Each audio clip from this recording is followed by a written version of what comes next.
Di video kali ini, kita kembali belajar pada tema 6, subtema 2, muatan pelajaran, ilmu pengetahuan, alam.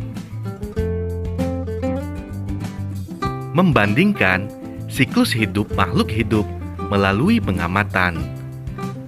Temanmu ada yang bercita-cita menjadi dokter hewan. Dokter hewan dapat membantu mengobati hewan yang sedang sakit. Seorang dokter hewan harus mengetahui bagian-bagian tubuh hewan. Dokter hewan juga harus mengetahui tentang siklus hidup hewan. Sebelumnya, kita telah mempelajari siklus hidup atau daur hidup hewan. Ada hewan yang mengalami metamorfosis atau perubahan bentuk tubuh, dan ada juga hewan yang tidak mengalami perubahan bentuk tubuh atau yang tidak bermetamorfosis. Ayo perhatikan gambar-gambar hewan berikut. Manakah hewan yang mengalami metamorfosis dan yang tidak mengalami metamorfosis? Metamorfosis dibedakan menjadi dua, yaitu metamorfosis sempurna dan metamorfosis tidak sempurna. 1. Metamorfosis sempurna. Ciri metamorfosis sempurna ada dua. Pertama, terdapat perbedaan bentuk tubuh hewan saat lahir dan bentuk dewasanya. Yang kedua, terdapat fase pupa atau kepompong dalam siklus hidupnya. Contoh hewan yang bermetamorfosis sempurna yaitu kupu-kupu. Berikutnya, metamorfosis tidak sempurna. Ciri-ciri metamorfosis tidak sempurna. Pertama, pertumbuhan dan perkembangan hewan dengan bentuk tubuh saat lahir sama seperti bentuk dewasa. Selanjutnya, hewan tersebut tidak melalui tahap kepompong. Salah satu contoh hewan yang bermetamorfosis tidak sempurna yaitu belalang. Ayo perhatikan contoh membandingkan siklus hidup atau daur hidup hewan berikut. Yang pertama, persamaan daur hidup kucing dan kecoa. Kucing dan kecoa mengalami tahap menjadi hewan muda. Kemudian, kucing dan kecoa mengalami perubahan ukuran tubuh, yaitu semakin besar. Selanjutnya, perbedaan daur hidup atau siklus hidup kucing dan kecoa. Yang pertama, kucing berkembang biak dengan cara beranak, sedangkan kecoa berkembang biak dengan cara bertelur.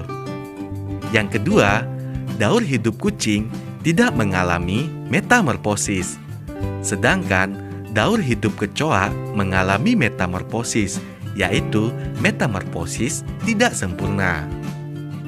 Yang ketiga, kucing tidak mengalami perubahan bentuk tubuh, sedangkan kecoa mengalami perubahan bentuk.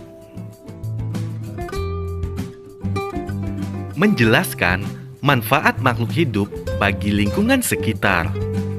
Hewan dan tumbuhan termasuk sumber daya alam atau SDA yang memiliki banyak manfaat bagi manusia. Manfaat tersebut antara lain seperti kapas. Kapas bermanfaat untuk bahan pembuatan kain katun. Selanjutnya, ulat sutra. Ulat sutra sebagai bahan pembuatan kain sutra. Kemudian, hewan kerbau.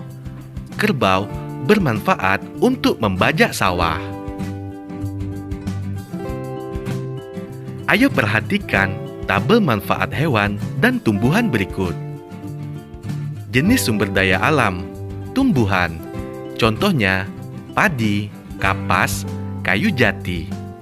Manfaatnya, padi sebagai bahan makanan pokok. Kapas sebagai bahan pembuatan kain katun. sedangkan kayu jati sebagai bahan bangunan dan perabot. Selanjutnya, sumber daya alam hewan. Contohnya seperti ikan, manfaatnya sebagai bahan makanan. Domba, manfaatnya sebagai bahan makanan dan rambutnya untuk bahan pakaian. Berikutnya kerbau. Kerbau manfaatnya untuk bahan makanan dan tenaganya untuk membajak sawah.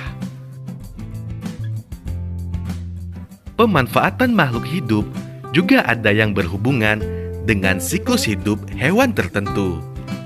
Misalnya, ulat sutra dalam tahap kepompong bermanfaat sebagai pakaian. Serat dari kepompong diolah dan dipintal menjadi benang. Benang-benang tersebut kemudian dibuat menjadi kain sutra sangat halus, indah, serta bernilai tinggi. Ayo perhatikan peta pikiran, manfaat tumbuhan dan hewan. Yang pertama, manfaat tumbuhan dan hewan bagi manusia. Sebagai bahan pangan, bahan sandang, obat-obatan, peralatan rumah tangga, dan untuk meringankan pekerjaan. Selanjutnya, manfaat tumbuhan dan hewan bagi lingkungan. Sebagai penyejuk udara, pencegah terjadinya erosi, penyeimbang lingkungan, dan penyubur tanah.